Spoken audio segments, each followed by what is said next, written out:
हाँ, class 10th के बच्चे देखिए, आपकी बुक में एक क्वेश्चन है।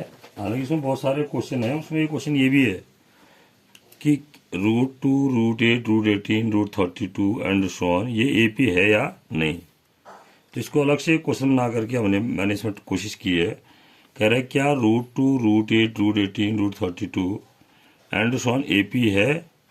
यदि हाँ तो इसके अगले पद यानी कि दो पद ज्ञात कीजिए। कितने पद दे रखे हैं? 1, 2, 3, 4 पद दे रखे हैं। अगले दो पद का मतलब 5 और छठा पद हमें निकालना। तो सबसे पहले हमें चेक करना पड़ेगा कि यह एपी है या नहीं है। यह एपी है या नहीं है, ये कैसे ज्ञात करेंगे?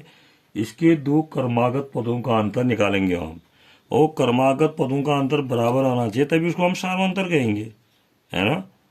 तो अब क्या, तब सबसे पहले हमने देखा इस श्रेणी में A1 पहला पद कितना है? √2। चाहे यह समांतर श्रेणी है या नहीं है, तो ये पहला पद है, दूसरा पद है, तीसरा पद तो हुआ ही।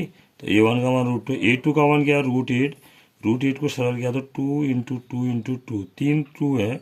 इन दो का जोड़ा बनाया हमने तो 2√2 हो जाएगा। ये जोड़े में से एक बार हो जाएगा 2√2। तीसरा पद A3 को √18। इसको हम अगर करेंगे, इसका आवाज गुणनखंड करेंगे तो क्या होगा? 2 गुणा 3 गुणा 3, 2 इंटू 3 इंटू 3। तो 3 का जोड़ा है, 3 बार हो गया, अंदर क्या बचा? 2, 3√2। A4 क्या है? 32। 32 का भी हमने क्या किया? आवाज गुणनखंड किया, प्राइम फैक्टराइजेशन किया। 2 इंटू 2 इंटू 2 इंटू 2 इंटू 2। 5 2 है, दो के हमने जोड़े बनाए तो यहाँ से भी 2 आया, यहाँ से भी 2 आया, 2 दूना 4, क्या बच गया अंदर? 2, 4√2। ये अब देखो, यानी कि हमने सबको अलग, जो हमारे पास A2, A3, A4 था, उसको हमने √2 के रूप फॉर्म में लिख दिया।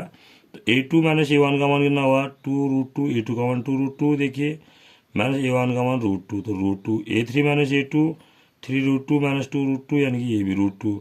A4 माइनस A3, A4 का मान देखिए 4√2 माइनस A3 का मान 3√2, तो ये 4 में से 3 गया 1, यानी कि √2 बचा। ठीक, तो अतः यह एपी है जहां दो क्रमागत पदों का अंतर √2 समान है। दो क्रमागत पदों का अंतर √2 समान है, इसलिए क्या हुआ? सार्वंतर हुआ। अतः यह सार्वंतर डी है, जहां डी बराबर √2 हो गया। ठीक, तो अब माना इसके अगले दो पद कह रहे थे। अब पहले अगले दो पद मैंने चार पदों दिए, अगले दो पद क्या है? पांचवा पद और छठा पद रह गया A5 वो A6 है। तो A5 इक्वल टू वही A प्लस 4D होगा, A plus n-1 into D से। A का मान √2 प्लस 4D का मान √2, 5√2 हुआ। 5√2 भी लिख सकते हैं, नहीं तो अगर पूरा रूट में लिखना चाहते हैं 5 को अंदर ले जाएंगे तो 2 बार गुना होगा ना, 5 गुना 5 गुना 2, तभी तो ये 2 5 में से क्या आया होगा? ये 5 बाहर आया होगा। तो 5 पंचे 25, 25 दूना 50, √50 आ गया। अब इसके बाद फिर क्या है हमारे पास? A6 है।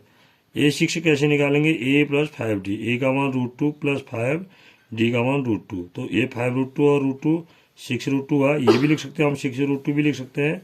अगर आप पूरा रूट के रूम में लिखना चाहते हो तो 6 को अंदर ले जाइए, एक बार 6 बार आए तो अंदर 2 बार गुना होगा ये, तभी तो 6 होगा। 6 6 36, 36 9 72, ये 6 है।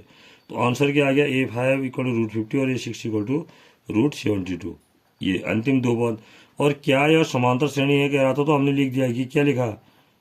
यह, अतः यह AP यही प्रूव हो गया कि ये समांतर श्रेणी है।